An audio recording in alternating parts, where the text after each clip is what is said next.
Welcome to Underline This podcast, the podcast where we unpack the big ideas in the margins, because the best parts, they're between the lines. There aren't many books that I can sit down and read in one sitting, and No Country for Old Men is one of them. That is the best recommendation I can give, is if it's a book that you can sit down in one sitting, or it's one that you read annually. Again, that's another qualifier for a good recommendation, and No Country for Old Men applies. I've read this book 3 times now, and I'll start with some background on the author, give a summary of the book, break down key themes, the movie versus the book, which is unique in this case, and finish with my personal takeaways. Cormac McCarthy was born in 1933 in Rhode Island, but spent most of his earlier life in Tennessee. He's a well-accomplished American author and playwright who specialized in Southern Gothic, Western, and post-apocalyptic genres. He's widely regarded as one of the greatest authors of the 20th and 21st century. He started college, but didn't graduate in order to focus on his writing. And with great authors, it's interesting to me to learn that their influences and environment around them really are shown in their writing. I have a good friend who's an author, and I've known him my entire life. I know what video games he likes, his musical interests, his passions, the books that he loves.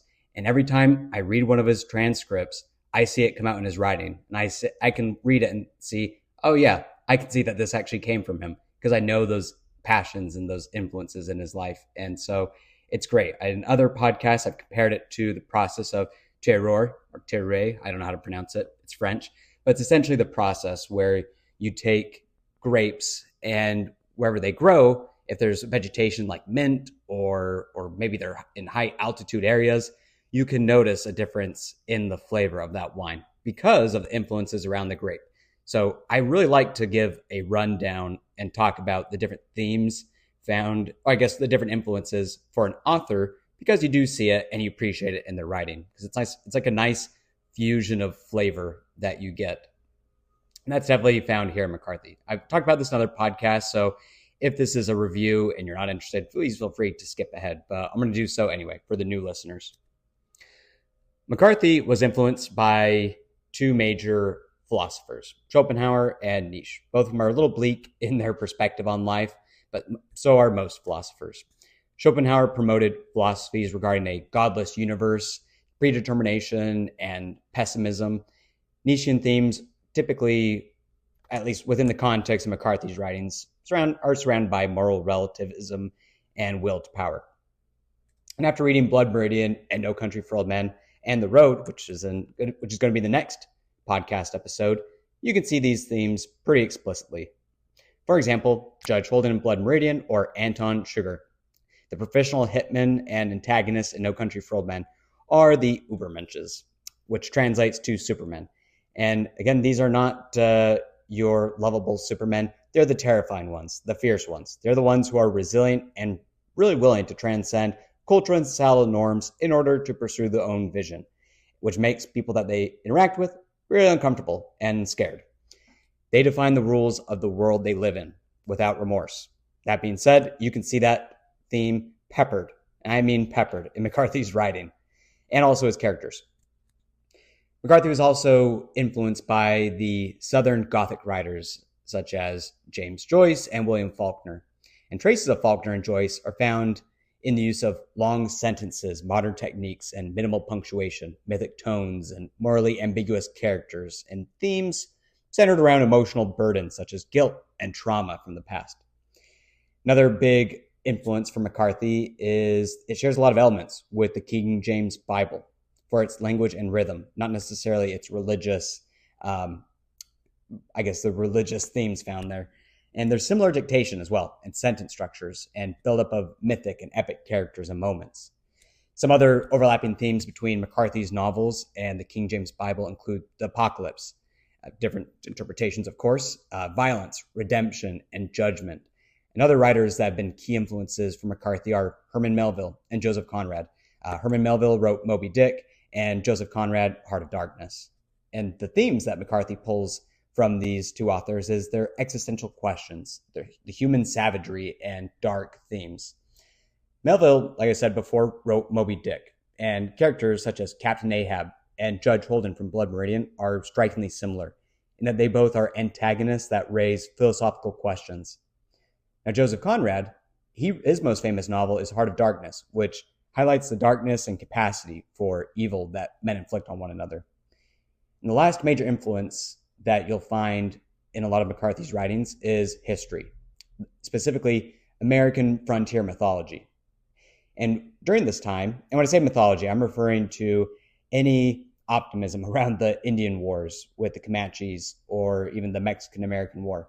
What he does is he really does an excellent job of painting a very violent and chaotic picture of frontier life.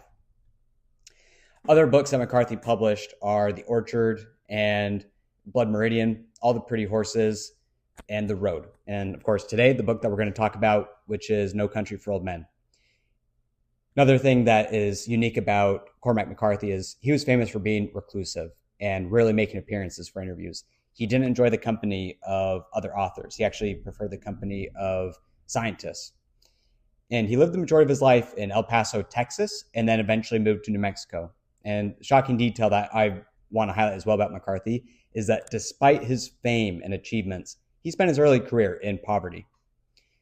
In 2023, on June 13th, at age 89, McCarthy passed away, leaving behind a rich literary legacy. I'm sure you've all seen the film No Country for Old Men, which is excellent, by the way, highly recommended. But I'm going to go ahead and summarize this masterpiece of a novel anyway. But this novel takes place in 1980s Texas, near the U.S.-Mexican border. What I love about this book is it feels like a fusion of a crime thriller and a modern Western cowboy story. The story alternates every chapter between a third and first-person narrative from Sheriff Ed Tom Bell.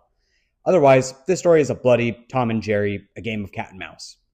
Now let's talk about our characters. First, we have Llewellyn Moss, who is Jerry. And when I say Tom and Jerry, I'm referring to the cat and mouse, if you didn't get that. And he's a veteran and welder who discovers the scene of a drug deal gone bad while hunting antelope. And in the bloody aftermath, he finds a suitcase containing $2 million. Llewellyn takes the money and leaves, but his return to bring water back to a wounded man who is dying draws the attention of the cartel who are tracking down the cash. Now for Tom, again, referencing Tom and Jerry, our hunter, the cat. This is Anton Chigurh, a terrifying, unrelenting, philosophical hitman who is hired to recover the money. He's a psychopath who kills without hesitation, often giving victims a coin toss to decide their fate. Something interesting to note about Chigurh is this character is considered the most realistic dramatization of a psychopath ever created in film and literature. So let's take a brief detour and talk about this. Anton Chigurh is regarded as the most clinically accurate depiction of a psychopath ever put on screen or in a book. This is backed by psychiatric evaluations by his behavior throughout film criticism and popular culture. There's a study done by forensic psychiatrists Samuel Leistedt and Paul Linkowski, who did a study analyzing 400 movies from 1915 to 2010 to identify characters that fit the clinical criteria of a psychopath. From 126 candidates, Anton Chigurh from No Country for Old Men was the most accurate depiction. They describe him as a classic psychopath with traits such as incapacity for love, absence of shame or remorse, cold-blooded ruthlessness, lack of empathy, his inability to learn from past experiences, his extreme total determination. Chigurh is able to pursue Llewellyn because of a tracker in the suitcase, and throughout the pursuit, murders anyone who may be a loose end.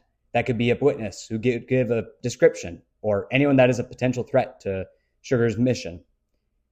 Throughout No Country for Old Men, our characters go in and out of cheap motels.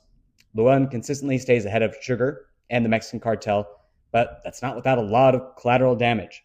Llewellyn tries to arrange for his wife, Carla Jean, to be kept safe while he's on the run, but despite his skills, he's outmatched by Chigurh, who, spoiler alert, finds Llewellyn was killed by the cartel and stays true to his promise to kill his wife, but not without offering a coin toss before he does so.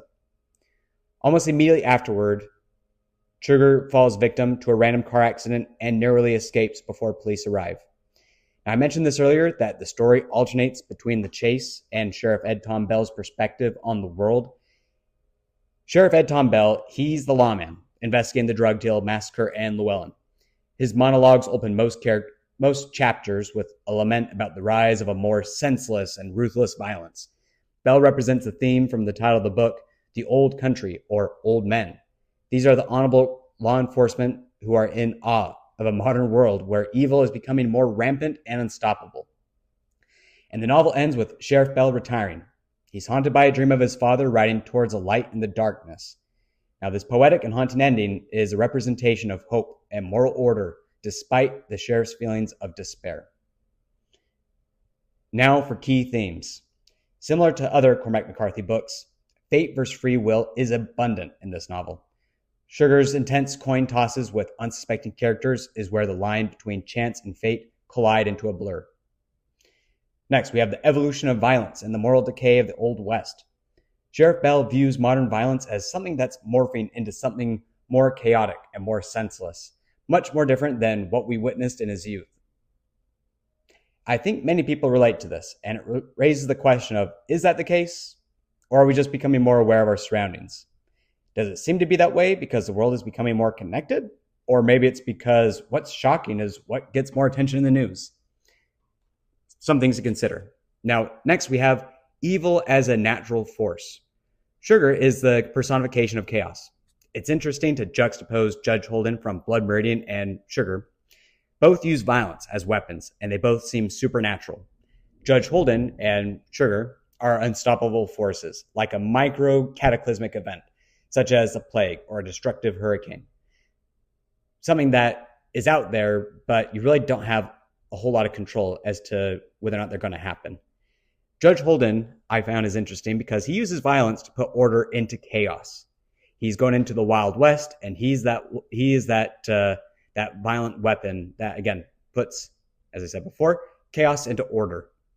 And then you have Chigurh, who uses violence to create chaos out of order. He's someone who shows up unsuspectingly into your life, and he ruins it. Next, we're going to talk about the movie versus the book, which is going to be pretty brief. Why? Because they're exactly the same. There's very little. And when I mean little, I mean extremely little changes. And that's not the case with most movie adaptations. And I think that's out of respect to how incredible of a story this is. The dialogue, the plot development, the characters and storytelling, the acting, all 5 stars. And that's why the movie does not deviate from the book. At least that's my take. I highly recommend both. On Rotten Tomatoes, it has a 93%, and I wouldn't expect anything less. It has a rock star cast with Javier Bardem, Woody Harrelson, Josh Brolin, Tommy Lee Jones, and Kelly MacDonald. Now for my hot takes. This is one of the few books that I've read in one sitting and in less than 24 hours every time I've read it.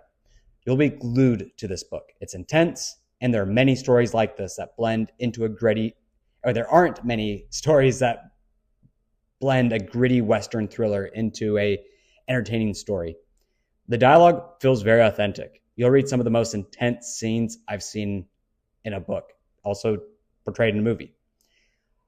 I'll end with a haunting quote from the book on fate, chaos, and the randomness of the universe. And it comes from Chigurh's The Cold Psychopath.